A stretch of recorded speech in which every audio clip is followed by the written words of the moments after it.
I always thought that Christians are weird people, mga pa-holy, soft-spoken, di nagagalit. But when I personally knew them, I discovered something. For 2 years, I've been ignoring the text messages of a woman that I've met in a Bible study. I always have excuses of not going. Sinasabi ko kasi busy ako, madami akong trabaho, may out-of-town shows ako, etc. But deep in my heart, my real reason was ayokong mag-attend kasi madami pa akong ginagawang hindi maganda. Lilinisin ko muna yung sarili ko bago ako sasali sa mga ganyan.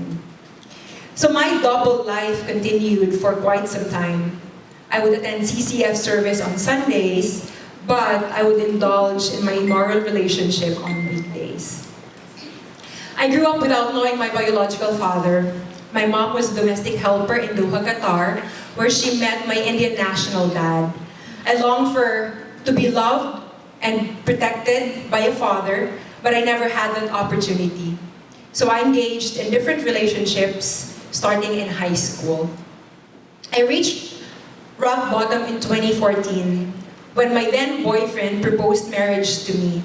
I accepted the proposal, but afterwards he confessed that he was married. I was devastated. But it was also during that time that I have fully surrendered my life to Jesus. I needed to talk to someone about my situation. The name of the woman who has been texting me popped up in my head again. Amazingly, in those moments that I needed her, she texted me and invited me to a women-to-women conference. I finally accepted the invitation, and that was the start of my discipleship journey.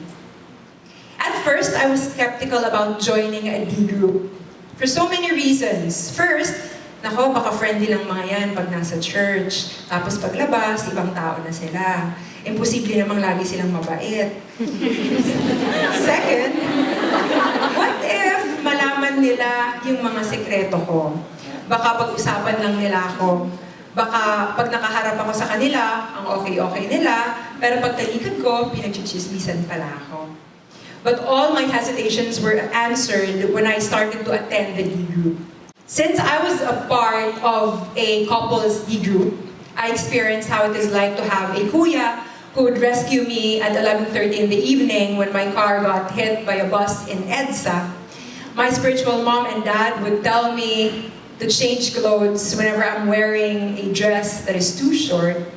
Or my spiritual family never fails to celebrate my birthday even if I'm not used to having birthday celebrations. Once, my D group even moved the location of the D group meeting in the hospital where I was admitted just so they can visit and pray for me. After 5 months of attending that couple's D group, Ate and Kuya also challenged me to handle my own small group. Akala ko okay na ako na nag-a-attend lang ako ng D group. But they reminded me of God's command in Matthew 28:18-20. It says, "All authority has been given to me in heaven and on earth.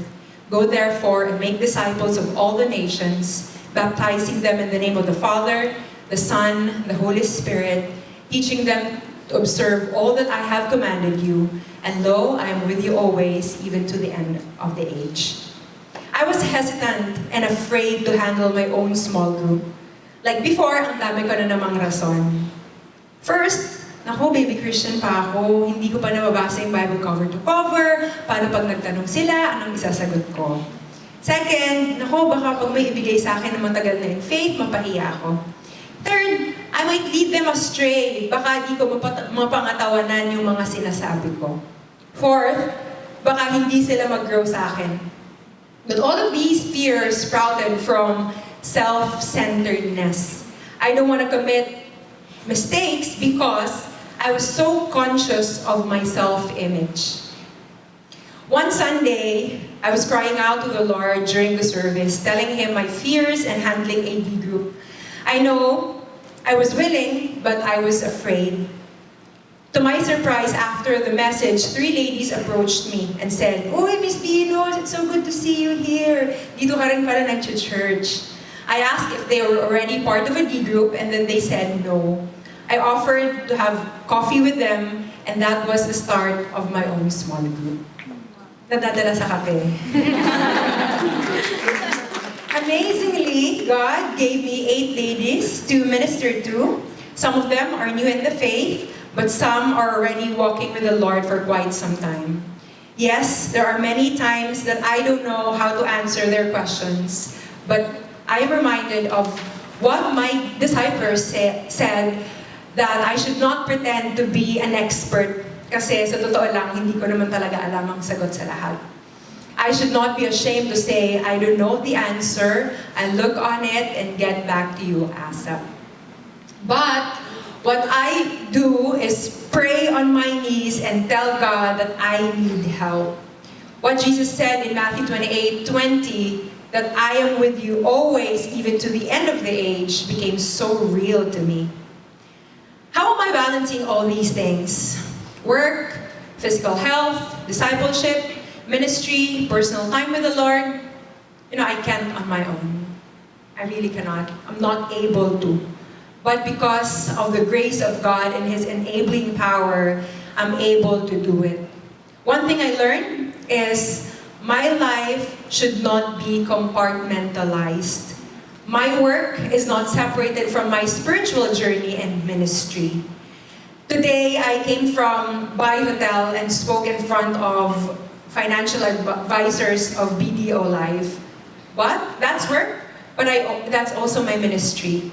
I shared my testimony and the gospel to them. My physical health is not separated from my devotion to the Lord. Every Tuesday I exercise because I know that my body is a temple of the Holy Spirit and I can serve God with all of my strength if my body is not equipped. My discipleship is not separated from my personal life. Discipleship is a life-on-life journey. It is not just a Sunday thing.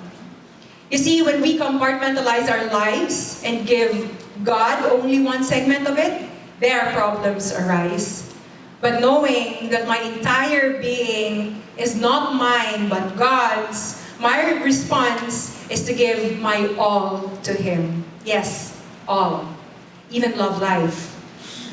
In Galatians 2:20 it says, I have been crucified with Christ. It is no longer I who live, but Christ lives in me. And the life that I now live in the flesh, I live in the Son of God who loves me and gave up Himself for me. My name is Venus Ra, once fatherless, but now the daughter of the King of Kings and the Lord of Lords.